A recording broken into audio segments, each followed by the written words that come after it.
Honestly, I'm done talking about Epstein for the time being. I'm going to trust my friends in the administration. I'm going to trust my friends in the government to do what needs to be done, solve it, balls in their hands. I've said plenty this last weekend. So if you guys want to see my commentary on it, that's fine. So apparently this is the state for about half of the right-wing podcasters at this point, and it's pathetic. You literally have Charlie Kirk running out there telling you that you should trust the government. That is completely antithetical to everything that we believe on the right. And Charlie Kirk is just showing himself to be an absolute clown. And I don't even know why he's doing this. I'm guessing that it must have something to do with Epstein's Island, but Charlie would have been way too young for anything to have really gone on when he was around. So I'm assuming that Donald Trump must have played with him on the island. And that's why he's trying so hard to cover up for Trump. Because honestly, I think he liked it a little bit. That's why he's working so hard to cover up for all of Trump's obvious corruption when it comes to the Epstein case. And it's not just the Epstein case. Now Charlie Kirk does whatever Trump wants, like his sweet little buddy boy, just like he's doing now as Trump rolls back his promise and decides that he's going to continue arming Ukraine. Take a look. So today in a press conference along with NATO Secretary General Mark Rutte, Trump said America will, quote, send the best military equipment to other NATO members, including offensive weapons, which they are free to transfer to Ukraine. Per President Trump, we are just being an arms dealer, selling to our allies who can do whatever. But it's clear this is meant to be up the ante against Russia. So much for that peace deal on day one, huh? I guess we're done with that. Look, even Charlie Kirk could barely stutter out what he was trying to say there because he knows how ridiculous this is and that he is completely backtracking on promises that he made consistently throughout the campaign trail.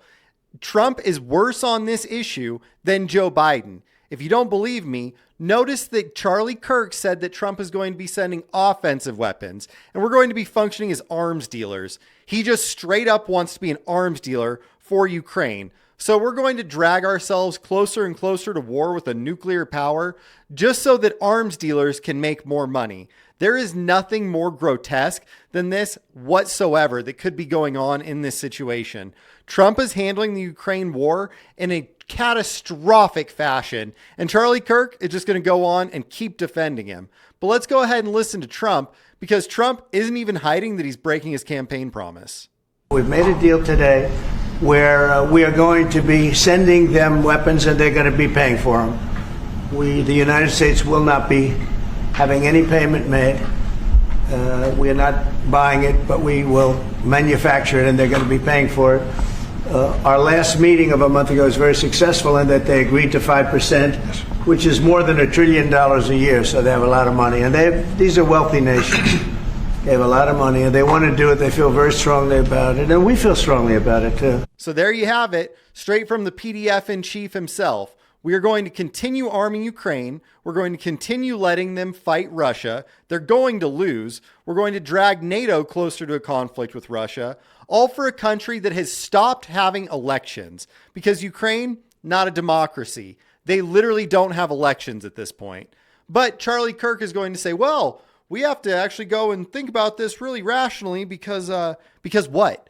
Ukraine doesn't sell us anything. We don't get anything from Ukraine. They're an extremely small and corrupt country that has almost no influence on our economic well-being whatsoever.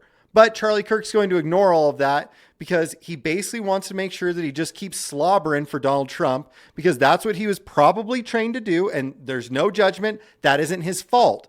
But he was taught to do this from a very young age by Trump, probably on Jeffrey Epstein's Island. And that's why he's having such a difficult time challenging Trump on this issue. Because I remember when it was Joe Biden, Charlie Kirk didn't have any problems challenging Joe Biden at all on the Ukraine war. But now all of a sudden, we can't talk about it. I want to see an end to this Ukrainian-Russian war.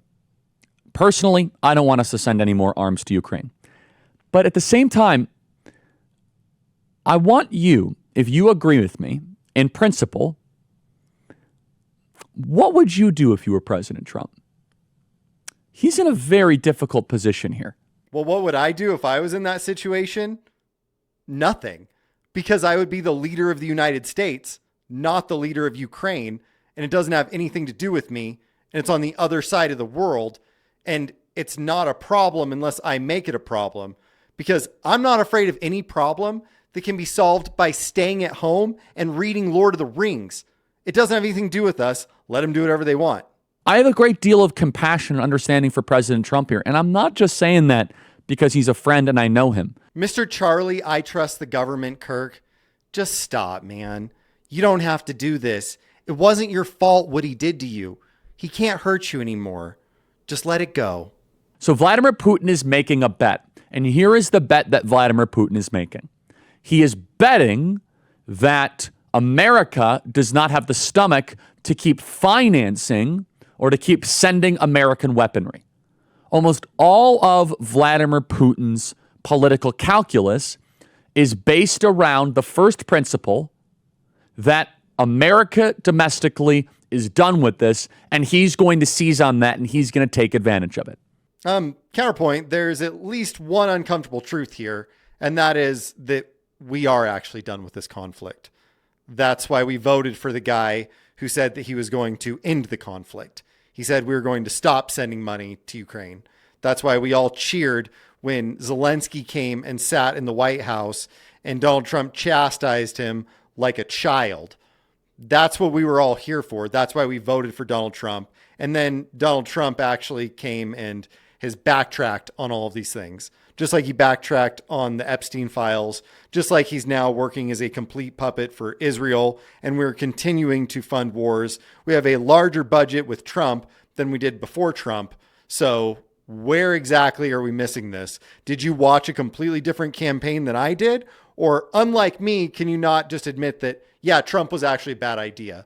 We shouldn't have voted for him. The guy's been a complete liar and an absolute disaster because he's backtracking on all of the things that he promised to do. He's not even getting the immigrants out the way that he said he was going to. Obama got way more immigrants than Trump did, even if Trump is able to keep this up for the next 4 years, which on that he's backtracking as well and saying that we're going to have exemptions for our farmers and hotel workers. So I don't know what to tell you, man, but you're just not being very honest here. And I think President Donald Trump has beyond earned our confidence and our trust after what happened with Iran. I think President Donald Trump has shown he does not want a war against Russia. He does not want a hot kinetic war. He doesn't. And he didn't want one against Iran. He doesn't want a quagmire. So I don't share that view. Do I think that we could potentially be stuck with a funding problem and a relentless kind of armament problem? Yeah, I could see that. Well, after bombing Iran, I think Trump has more than earned our trust, and we should just believe everything that he says, and we should take whatever the government tells us at face value. That's what I think. Do you hear yourself? This is ridiculous. Donald Trump initially ran, even in 2016, talking about how horrible all of these Middle East conflicts were. And that was one of the reasons then why people voted for him. Just like when he was reelected, it's one of the reasons why people voted for him. Yeah, maybe we should just try bombing more countries in the Middle East. We've never tried that before. No one's ever thought, hey, let's bomb some countries in the Middle East because maybe then we'll have peace. That is literally what we've been doing my whole life. And Donald Trump just decided he was going to bomb Iran, and you think that this time it's going to work. Now we're going to have peace. Look, Israel's already trying to get us to do more attacks against Iran. They're already hedging their bets. They're saying, well, we think we got it, but we're not really sure, and we want to make sure that we have the right to attack them if we even feel like they have any weapons. No, that's not what occurred. Donald Trump, when he bombed Iran, lost our trust, didn't gain it. Donald Trump's losing trust left and right because he hasn't earned it. In fact, he's wasted the trust that he did earn in his first administration. I want the guy that was going to North Korea and saying, yeah, I don't agree with them, but I would rather have peace with North Korea than go to war with them. That's the stuff that I want. I want peace, not war, and we're not getting it from this Trump administration. All we're getting from the Trump administration is a NATO and Israeli puppet. That's what's going on right now, guys. And Charlie Kirk is lying to you about it. And so are a bunch of the right-wing podcasters. But if you want uncomfortable truths and people that are going to be honest with you, why don't you go ahead and hit like and subscribe, and then I'll talk to you soon. Take care, everybody.